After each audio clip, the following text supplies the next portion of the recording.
오늘은 찹쌀과 밀가루의 장점을 모아 찹쌀 베이글을 만들었어요. 이 쫀득함 보이시나요?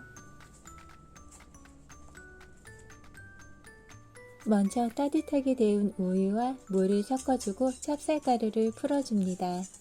이 과정을 통해 찹쌀의 풋내는 사라지고 더욱 쫄깃한 식감과 설탕과는 다른 단맛이 증가되어 빵만 먹어도 맛있게 느껴집니다. 최소 20분 동안 그대로 놔둡니다. 찹쌀을 불리는 동안 버터도 미리 꺼내놓고 재료를 준비해놔요. 평소 베이글을 좋아하지만 첫날의 식감을 제외하고는 다음날은 살짝 퍽퍽해서 그냥 먹기 늘 아쉬웠어요. 그래서 다음날 더욱 쫄깃해지는 베이글을 직접 만들어 봤어요. 찹쌀이 수분을 머금어 장시간 발효한 뒤 속은 촉촉하고 쫀득해져요. 분량의 재료를 순서대로 넣고 이스트와 소금은 맨 마지막에 서로 닿지 않게 넣어줍니다. 날가루가 보이지 않을 때까지만 섞어줄게요.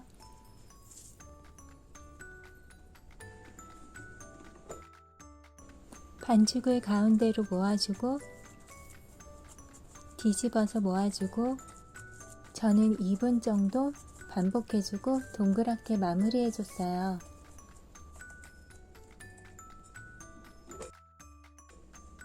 반죽 윗면에 버터를 넣고 잘 포개어준 뒤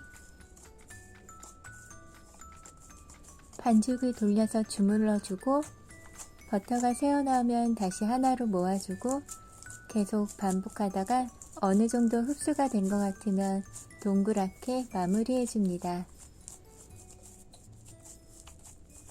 저는 대략 3분 정도 해줬어요.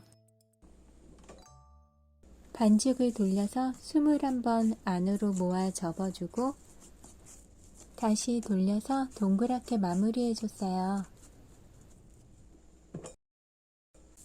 아까 같은 동작을 14번 해주고 1차 발효를 진행합니다.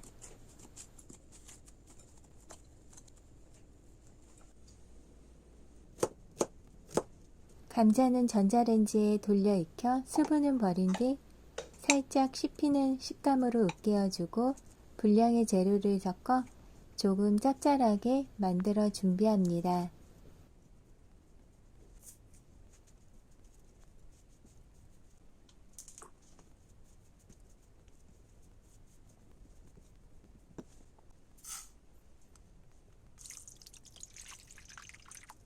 혹시 갖고 온 빵으로 아침에 드시려면 1차 발효까지 끝내고 이 상태로 냉장실 보관 후에 실온에 1시간 정도 꺼내놨다가 성형해서 구워 드셔도 맛있어요.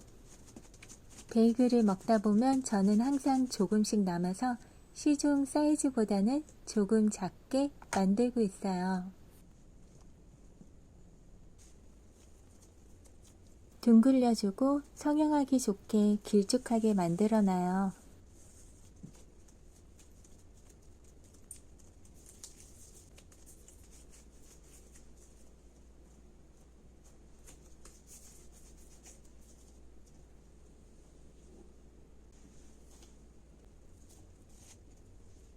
반죽을 전체 한 번씩 밀어놓고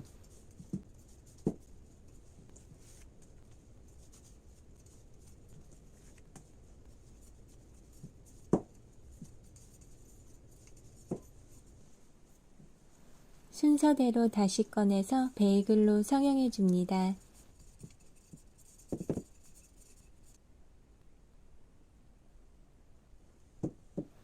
반죽을 굴렀을 때 내용물이 밖으로 밀릴 공간을 예상하고 양끝에 간격을 두어 감자를 채워주고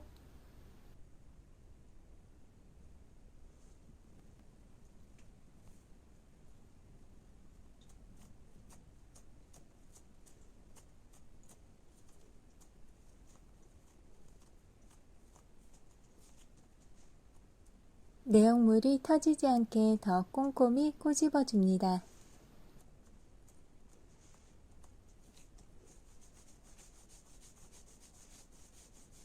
한쪽은 얇게, 한쪽은 두껍게.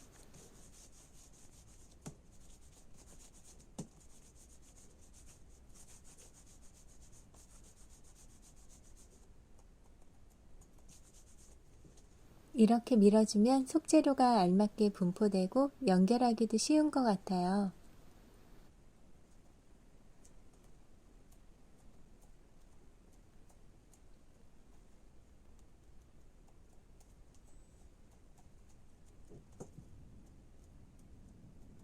링을 손으로 늘리거나 바닥에 굴리거나 편한 방법으로 만들어 봐요.